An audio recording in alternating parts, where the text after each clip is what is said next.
Hi, so our next tutorial is looking at using the wobble board. First of all, we're going to do a couple of exercises just working on identifying and switching on your postural supporting muscles on the floor. So getting your core just to activate without you thinking about it. We're then going to take those onto the wobble board and look at 3 progressions again. Really key to make sure that you understand about the neutral spine we've talked about in the last video, so that little hollow in the lower back. And today I'm going to be using Izzy, my other daughter, to be the demonstrator for you. So we'll see with Izzy here that she has the good posture we were discussing in the previous video. If we start at the ankles, the weight is equal from the heels through to the ball of the feet, lengthening up through the legs without the knees locking out or hyperextending, the natural little hollow of the lower back, shoulders and ears aligned and stretching or lengthening through to the crown of the head. So this is the posture we want to work with, this optimal neutral spine, when we're working on our exercises on the floor and the wobble board. The one piece of equipment you'll need for the exercises is a wobble board, and you can get one of these for around $10. So the first exercise we're going to do is actually on the floor, so we'll practice with the floor, and it's called a sway. So we're looking at that posture, the neutral posture we talked about before, and lengthening through to the crown of the head. We're just going to start to sway gently forwards, taking the weight to the ball of the foot, and backwards, taking the weight to the heels. And if you feel comfortable with this, you close your eyes. Trying to maintain that lengthened posture and not arch into the lower back. We're just going to keep swaying, breathing normal breaths in and out. And what you will feel is all the muscles through your tummies and your hips and your thighs just contracting and relaxing together. And if you imagine a puppet on a string, you'll be working, just switching those muscles on and waking up all those core muscles to coordinate and work and hold you in position. So for the next 2 exercise progressions, I'd recommend starting off using just a wooden pole until you become confident that you know that you're maintaining that optimal posture or the neutral spine we're talking about. So just placing this along your spine all the way to the crown of your head, you'll see where you have that little hollow of the lower back and in the neck, you have that small gap where your fingers would fit to around your knuckles in general.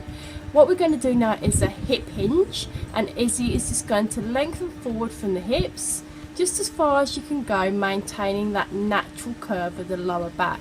When she starts to lose that, that's the point when she's going to come back up, and she's going to return, and that's using the muscles on the back of her legs, the hamstrings and the glutes, to bring herself back up, trying to maintain just that small hollow. Just one more for us, Izzy, and she's going to breathe in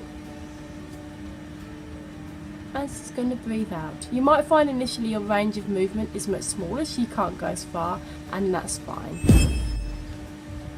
Once you've mastered about 10 repetitions of that exercise, maintaining the posture, your next stage is to go to what we call the monkey squat. So your legs would be parallel and they would be about shoulder width apart. And what we're looking to do as we forward hinge at the hips is also bend the knees. So we're going to be bending at the hips and the knees at the same time, maintaining that hollow. Again, as soon as we start to lose it, that's the position to come back up. So coming down, breathing in and breathing out. And again, as you come down, just check that your knees are lining up with your second toe and not dropping in or dropping out. So you're maintaining that neutral spine and knee alignment, really important for both. So we're now going to take those 3 exercises and increase the challenge to the core and the intensity by doing them on the wobble board. First of all, just a few safety things with using a wobble board. Just to get on, we place one foot on carefully on the side, ground it, and then placing the foot on the other side, and then we center. The focus of using the wobble board is that you then don't ground it on any side, so the edges don't touch down, and we try and keep it nice and level. If you do lose your balance, don't try and regain it, just follow the direction you're going and fall off in that direction. So first of all, we're going to look to do our sways. I recommend doing this with your eyes open, and you're just going to be working exactly the same as on the floor, but taking your body weight forward into the ball of the foot and back into the heels. And you can see here how much of a challenge increase this is for Izzy and her core to work. She's really struggling to maintain that neutral posture and that position. So the wobble board adds a lot more intensity. Next, we're going to go on and just demonstrate how we do the hip hinge. The focus being on keeping it absolutely centered in the middle of the wobble board and maintaining that little natural hollow of the neutral spine. So coming forwards, keeping it nice and balanced, and coming back.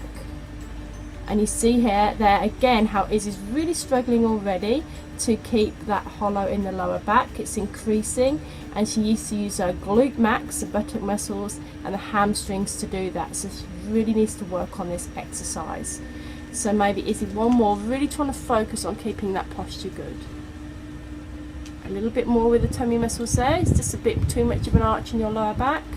A bit more in with the tummy muscles, that's it. And really pulling in with the glute muscles. And that was better, so she's worked better there. And finally, with the monkey squat, the same thing, really holding that posture, coming down. And again, can you see how she's going into that increased arch in the back? Well corrected, Izzy. Knees in line with the toes and the shaking legs, and back up.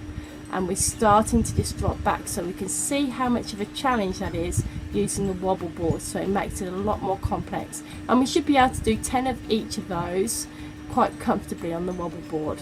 So that's quite a challenge for those of you looking to increase some stamina and strength through the legs, the hips and the core.